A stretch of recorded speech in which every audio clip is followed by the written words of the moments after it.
Hi, welcome to the MTI podcast. This is Rob Shaw, the founder of the Mountain Tactical Institute. And this is the podcast of October 24th, 2024.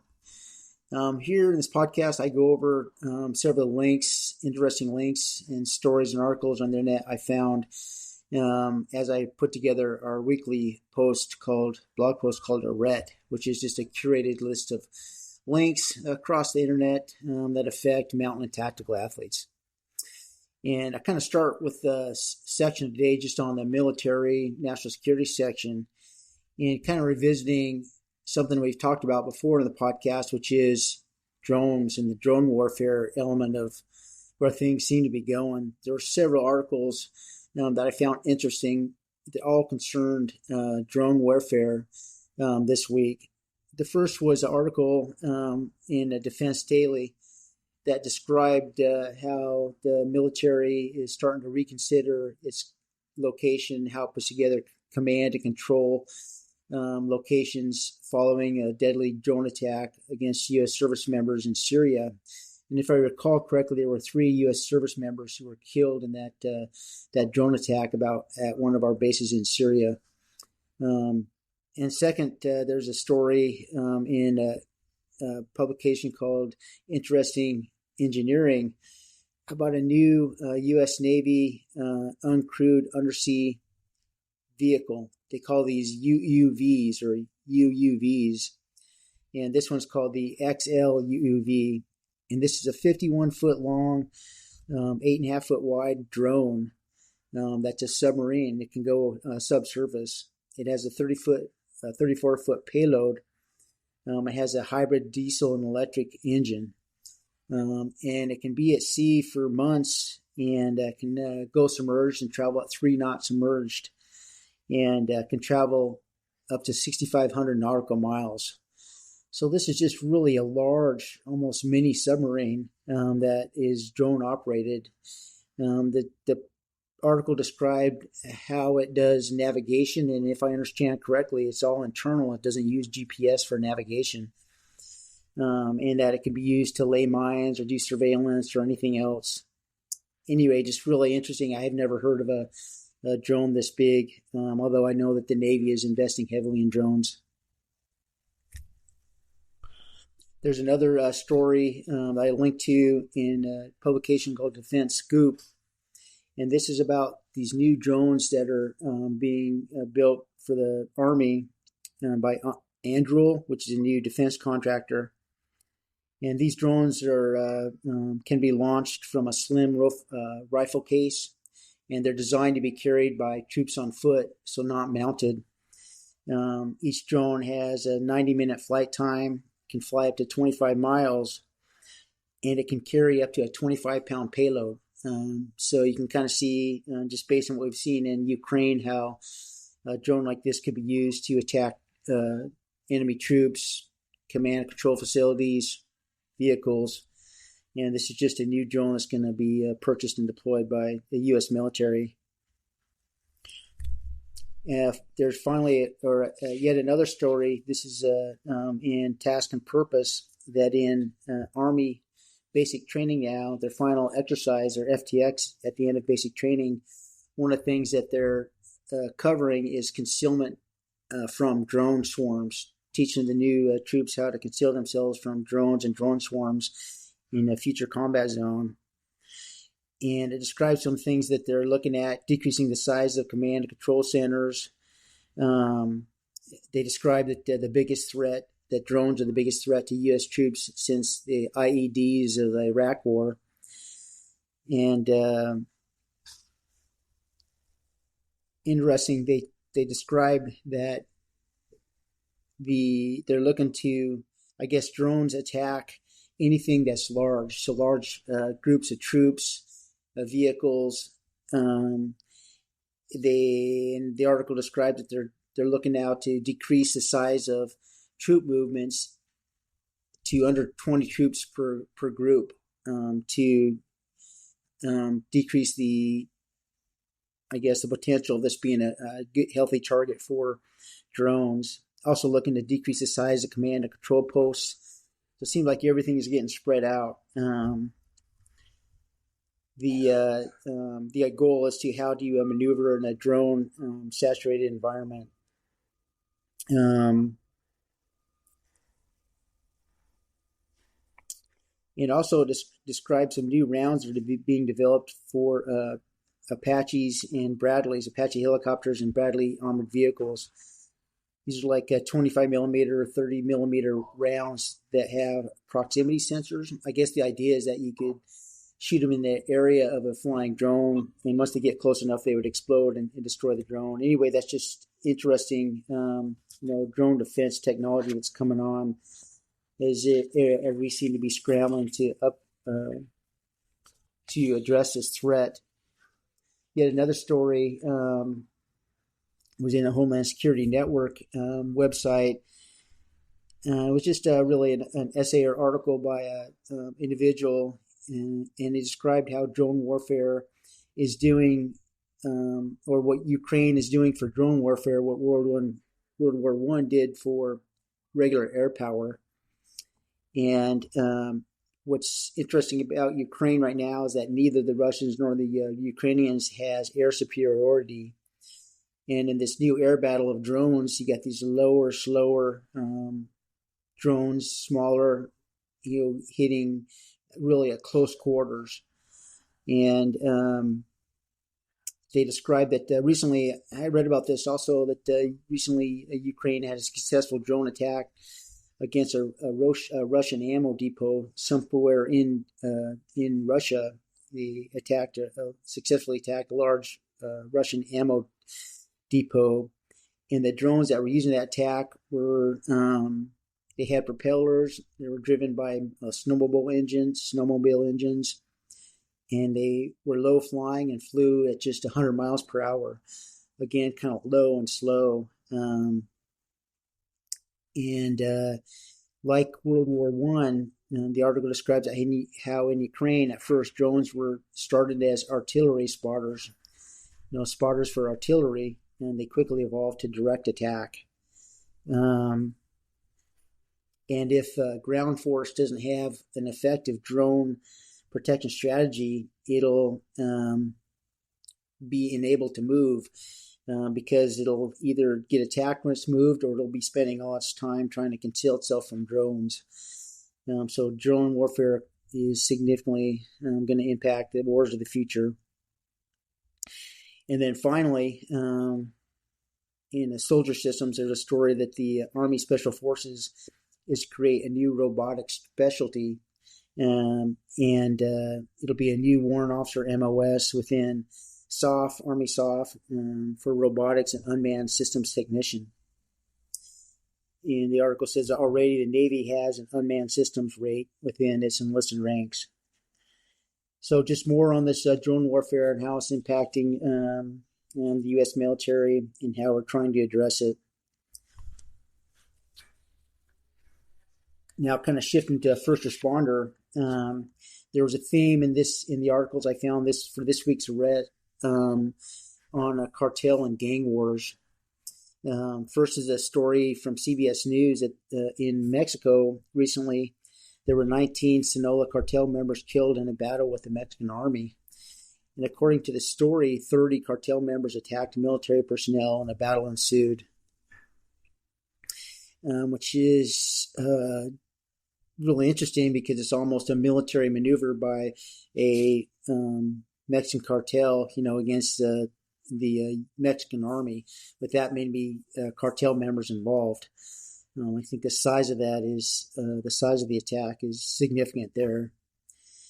There's a story in the American Police Beat magazine that on U.S. streets there's a reemergence of violent gangs, in that typical or traditional U.S.-based gangs like the Crips and the Bloods and others are now being challenged by the new Central American criminal gangs like MS-13, and I think it's Tren de Aragua from Venezuela. I've heard about this new gang that was supposedly started in Venezuelan prisons, and some of those people arrived here with the open southern border. They just predict an increase in violent urban crime as these gangs fight each other. And as part of this story, they refer back to the 1990s broken window policy that was instigated in New York City by Mayor Giuliani and his police commissioner at that time. And I've heard about this, but they had some statistics here that I thought were interesting. And the broken windows policing, it's a broken window policing. And the idea is that law enforcement focuses on minor crimes to create an atmosphere of law and order. But this was very effective in reducing not only minor crimes, but also violent crimes. For example, the story cites that one of the things that the police enforced during this time in New York City was subway fare evasion. And I guess you hop over a subway turnstile. It's like $1.15, $1 for a subway fare, but people would evade it, and the police started arresting and stopping people for this. And according to story, 1 in 7 of the subway fare evasion people who were stopped and arrested by the police were found to have outstanding criminal warrants for something else, including rape and murder. So I thought that was really interesting. And then secondly, 1 in 21 of the people, 1 out of every 21 of the people who were stopped for subway fare evasion were carrying some type of weapon. So the broken windows policing was really effective in decreasing overall crime in New York City at that time, or at least it's given credit for that. Another story in the Daily Star titled Inside the U.S. Street Gangs War, and this time the study focuses on MS-13 versus Tren de Aragua. The idea is that this MS-13, which I think is from El Salvador, and this new gang from Venezuela will start fighting each other on the U.S. Streets and U.S. cities to try to determine who's the baddest of the bad. They both have, I guess, violent reputations. And then finally, this is pretty disturbing. There's a memo that was distributed to the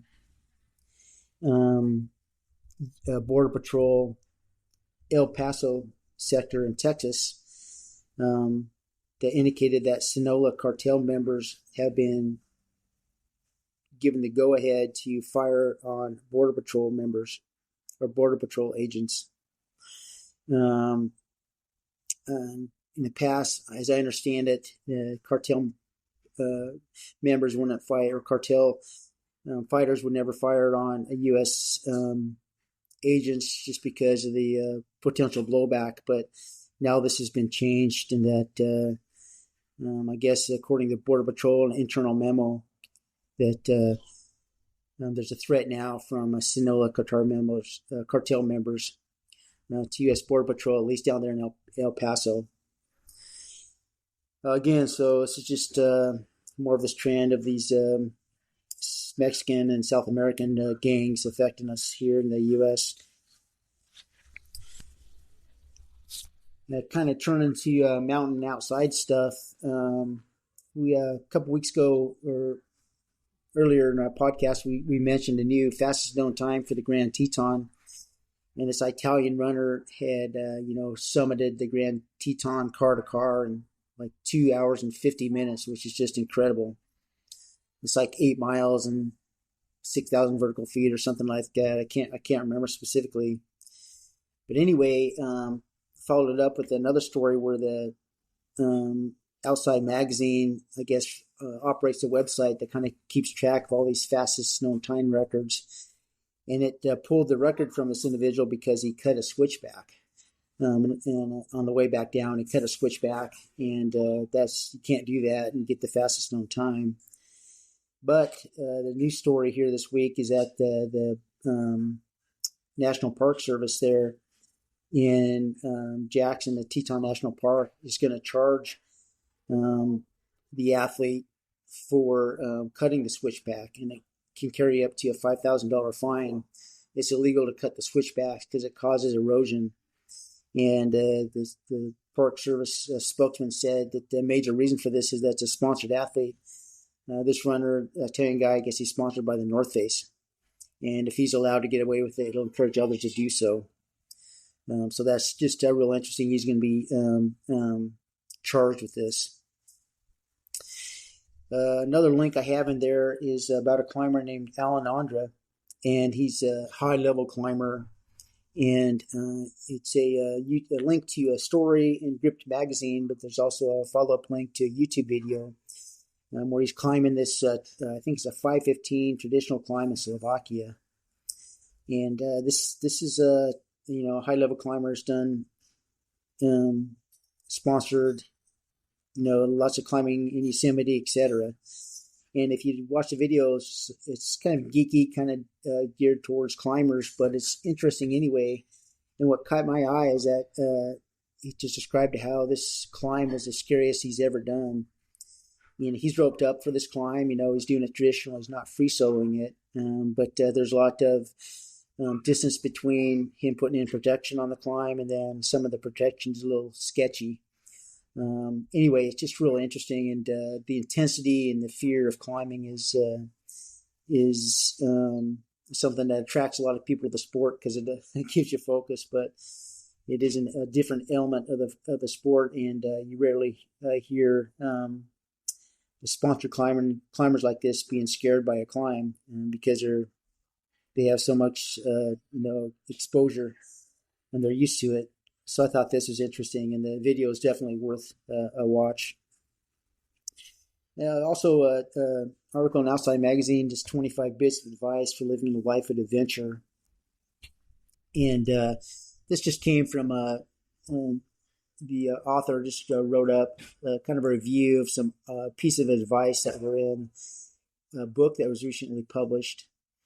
And most of these are kind of, pithy little one sentence deals, but some of them have some weight to them. And one of them was that a vacation plus a disaster equals an adventure. And when we're doing a lot of mountain stuff, it's never a good mountain trip. We would joke if you don't come back in the dark, if you don't get wet along the way some way. One of the sections or paragraphs taken out of this book that was put in there that really interested me was this idea of whether you should explore new stuff or optimize what you know. For example, do you optimize what you know will sell or explore something new? Do you order a restaurant dish that you are sure is great, optimize, or do you try something new? Do you keep dating new folks, explore, or try to commit to someone you met? And the idea balance for exploring new versus optimizing those already found is 1/3. Spend 1/3 of your time exploring and 2/3 of your time optimizing and deepening. As you mature, it is harder to devote time to exploring because it never seems unproductive. But aim for 1/3. This is kind of a good rule, I think, to live by. I haven't seen this one before. And it was one that kind of caught my eye. Anyway, it's just a short, easy, quick article. It's certainly worth a read. There was another one that caught my eyes, and I'll just read it. It says, your flaws and your strengths are two poles of the same traits. For example, there's only a tiny difference between stubbornness and perseverance, or between courage and foolishness. The sole difference is the goal. It's stupid stubbornness and reckless foolishness if the goal does not matter, and relentless perseverance and courage if it does. To earn dignity with our flaws, own up to them, and make sure you push on things that matter. So I think that's really interesting. What you're trying to attain makes all the difference in the world.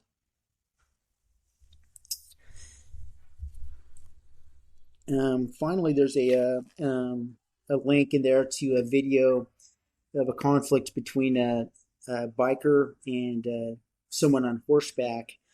It's in Colorado. I can't really tell from the video if it's a mountain biker. It looks like a mountain biker.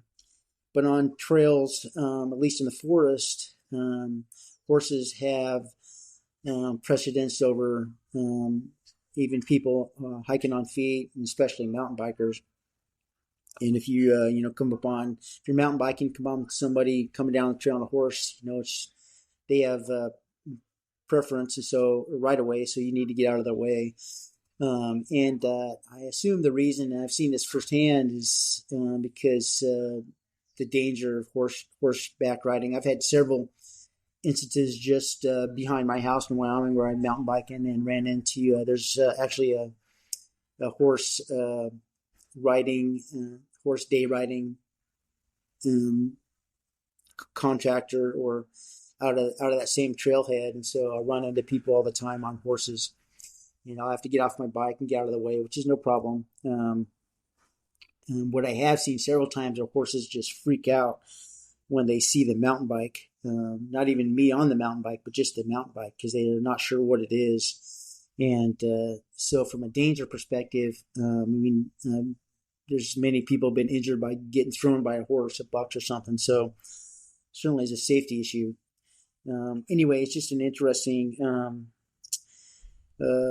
story and video of this conflict, where the biker refuses to get out of the way of the horse who's trying to cross a bridge. Okay, moving on to fitness, health, and nutrition now. Charlie Bowsman with our staff did a write-up on the website recently, just this week, on velocity-based training versus traditional 1RM strength training. And velocity-based training is something I first saw years ago when I attended an athlete's performance seminar in Los Angeles. And at that time, they had Kaiser machines, which run on air pressure. And they could use the resistance of the air pressure and also monitor the speed of the barbell to actually train strength using power. So it was, mass plus, velocity would give them the power. And then they could program based on this idea. But there's technologies changed a little bit, and it's a little bit easier to do this. You don't need a Kaiser machine. Now they have transducers that they can put on barbells. And this study did that. It took two groups of athletes. These are experienced weightlifters, with back squats, 1.5 to 2.0 times their body weight. So they were strong individuals. Split them up, gave them a 6-week mini study or study. And one group did traditionally 1RM based strength training. The other group did velocity based strength training. So they actually put a transducer on a barbell. And as I understand it, the velocity group, if they're doing sets and reps, if their reps got 10 or 15% below a predetermined bar speed, they would stop working. The 1RM group just did all the sets and reps as prescribed, a lot like we do with the strength programming, percentage-based strength programming that we do at MTI. Anyway, after 6 weeks, they did some tests. In the velocity group, outperformed the 1RM group in jump height, sprint times, and agility. And in terms of 1RM improvement, they retested the strength maxes. The velocity group did almost as well as the 1RM group. They improved by 10%, and the 1RM group improved by 12% their max strength. So certainly, just based on this study, this velocity-based training seems to have some advantages in terms of overall athleticism for sure. And I've only seen it implemented again at Division I strength rooms, football teams, and also for professional athletes. But I think the technology now is getting more simple and less expensive, and it might be something that we can try at MTI, and it might be a subject of a future study for us for sure. Based on this study, there's some promise, and it may be advantageous to use this type of training over 1RM, traditional 1RM percentage-based strength training. Another study write-up is in a website called The Manual, and it studied whether or not a 10-week break in strength training, or what effect a 10-week break in strength training, resistance training, had on muscle size and muscle strength. And two groups of athletes each did 20 weeks of total resistance training. One group did 20 weeks straight of resistance training, and the second group did 10 weeks, took a 10-week break, and then did a final 10 weeks of resistance training. And what they found is after 20 weeks, at the end of the 20 weeks of strength training for both groups, there was no significant difference in muscle size or strength improvements between the two groups. Both groups improved. There was no difference. So this is really interesting. There's some concern, obviously, by athletes, what happens if I stop training, what the effect is. And for the group that had the break in training, they came back after their 10-week break, and they were less strong and had lost some mass, but it took them just 5 weeks to back up to speed and then start making gains again. So one of the things I'll write about, and I've spoken before about, is the idea that all training is cumulative. So all the fitness training that you've done in the past, it doesn't just go away. And when you start training again, it'll come back relatively fast. And that's certainly what this study found. What this means, especially for tactical athletes who have the burden of constant fitness, especially for military athletes who can somewhat predict when they'll be deployed. They know when they're going to be in garrison and know when they're going to be employed, especially if they're not in special forces. It's okay to take a break from, training, for example, for a mission director job, and go train for a triathlon or run a marathon or do something different. And then when you come back to training for your job, that full, mission direct fitness will come back quickly. Another study in Healthline found that standing is not much better than sitting when it comes to working at your desk. I have a standing desk myself. I'm sure most of you do who are listening. And I'll alternate between sitting and standing. And just because it's more comfortable to stand for me sometimes. But this study found that standing around and being sedentary doesn't have many more health benefits than sitting. And the goal is to just move and break up the workday. So they looked at extremes here, like standing for 12 hours straight or sitting for 8 hours straight or something. But anyway, I always hope that standing might be burning more calories or something. It doesn't seem like that has much effect. So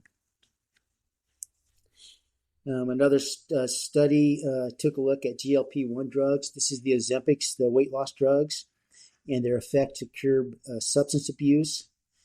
And this is a really interesting study. It was a large-scale study, and it took a look at alcoholics or people with a history of alcohol abuse and people with a history of drug abuse, especially heroin. And it found that people with those histories who were also prescribed a GLP-1 drug for weight loss had a significantly less chance of getting intoxicated or getting an overdose. And these were, again, large-scale studies. They took a look at 500,000 individuals with a history of drug abuse, and of those, 8,100 had been prescribed GLP-1s. And then on the alcoholic side, 800,000 total study participants, and 5,600 of those had been prescribed GLP-1s drugs. So I have heard about this kind of anecdotally, and maybe some other studies I've read before, that these drugs have effect on reducing substance abuse of all types. And according to the study, for some reason, the GLP drugs change the reward response pathways in the brain linked to substance abuse. Importantly, and it's not like the people, the study only took a look at if the drug users, for example, had an overdose, and it found that 40% of the drug users who were on GLP-1s had a 40% less chance of getting an overdose. It didn't mean that they quit using heroin or whatever. It just means that they had a much less chance of being overdosed. So it's not perfect, but certainly positive, and there might be room for these drugs in terms of substance abuse treatment for sure. And then finally, a study I'll link to from the New York Times asked the question, are organic foods more nutritious?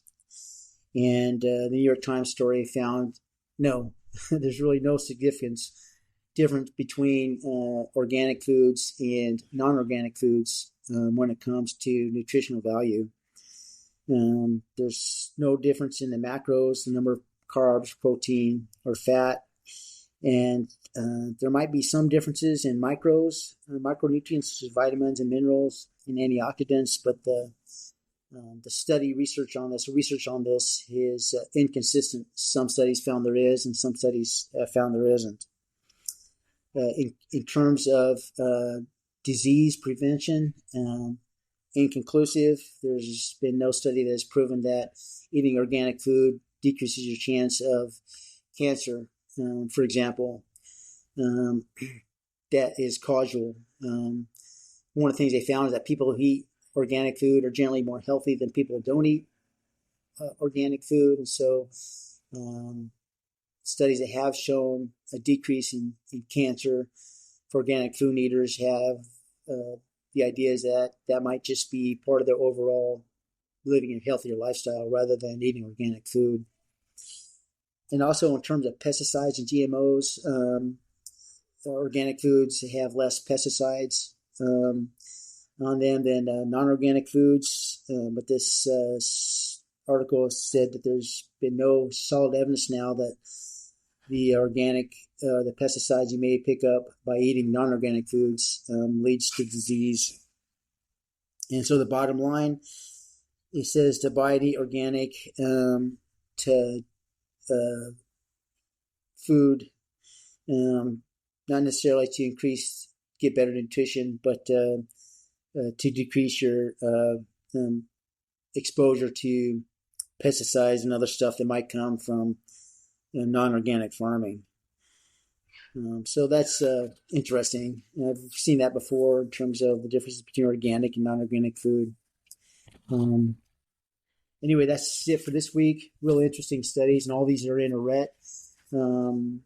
Take a look at that, and there's several other links there also. Again, if you have any questions for me, just email me directly, rob@mtntactical.com, rob@mtntactical.com. And check out our rec post this week on the website and in the email. Thanks.